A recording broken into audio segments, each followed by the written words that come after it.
আজকে আপনাদের সাথে একটি গল্প শেয়ার করব। গল্পটি বহুদিন আগে বাংলাদেশ প্রতিদিন পত্রিকায় পড়েছিলাম।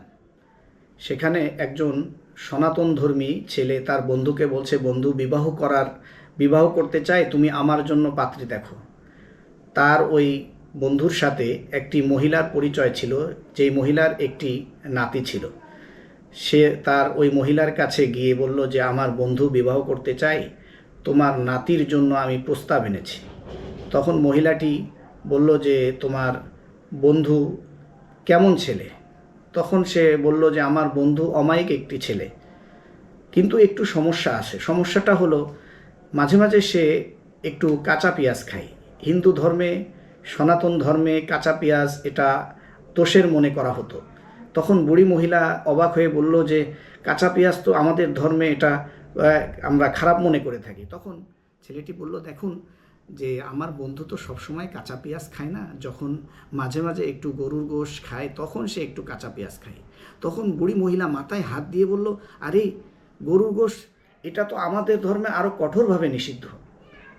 তখন বন্ধু বলল, দেখুন আপনি কিছু মনে করেন না, গরুর গোশ তো সবসময় খায় না, যখন একটু নেশাপানি করে সাথে একটু গরুর গোশ খায়। তখন বুড়ি মহিলা তো আরও আশ্চর্য হয়ে বলল, নেশাপানিও করে?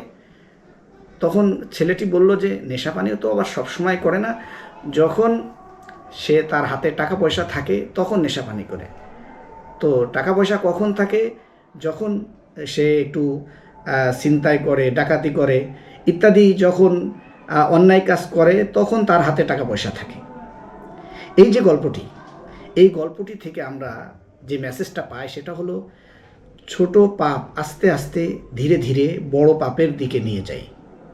মানুষের স্বভাব হলো, যখন মানুষ কোনো কাজকে তুচ্ছ জ্ঞান করে, তুচ্ছ মনে করে, তখন সেই কাজটি গুরুত্বহীন, তার কাছে গুরুত্বহীন হয়ে যায়। কিন্তু ইসলাম আমাদেরকে সেটি শিক্ষা দেয় না। ইসলাম আমাদেরকে শিক্ষা দেয় যে কাজটি ছোট হোক কিংবা বড় হোক, প্রতিটা কাজের হিসাব আল্লাহ তাআলার কাছে আমাদেরকে দিতে হবে। এই কারণে ছোট কোনো অন্যায়কে যদি তুচ্ছ মনে করা হয়, এই ছোট অন্যায় আস্তে আস্তে বড় অন্যায়ের রূপ নেয়। এই জন্য আল্লাহ সুবহানাহু ওয়া তাআলা কুরআনে কারীমের সূরা জিলজালের মধ্যে ইরশাদ করেছেন, ফামান ইয়ামাল মিসকালা যাররাতিন খায়রান ইয়ারা ওয়া মান ইয়ামাল মিসকালা যাররাতিন শাররান ইয়ারা।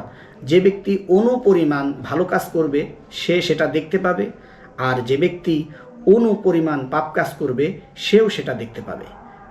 এজন্য এই আয়াত থেকে আমরা স্পষ্টভাবে বুঝতে পারি যে আল্লাহ তাআলার কাছে ক্ষুদ্র পাপ, ছোট পাপ বা ছোট কোনো ভালো কাজ, এটা আল্লাহ তাআলার কাছে আমাদেরকে হিসাব দিতে হবে।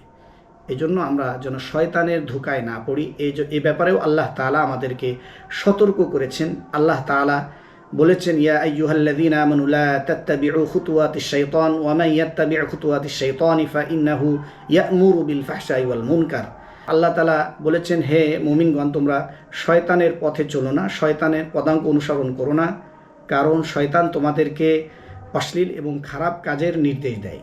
শয়তান আমাদেরকে ছোট পাপকে তুচ্ছভাবে আমাদের সামনে উপস্থাপন করে। আস্তে আস্তে শয়তান এই ছোট পাপগুলি করিয়ে বড় পাপের দিকে আমাদেরকে অগ্রসর করায়, আমাদেরকে নিয়ে যায়। কাজেই আমরা যেন ছোট কিংবা বড় যে কোনো পাপকেই পাপ মনে করি এবং আল্লাহ তাআলার সামনে এর জবাবদিহিতা করতে হবে, এই মানসিকতা যেন আমার ভিতরে আসে, এই মানসিকতা যেন আমার ভিতরে থাকে।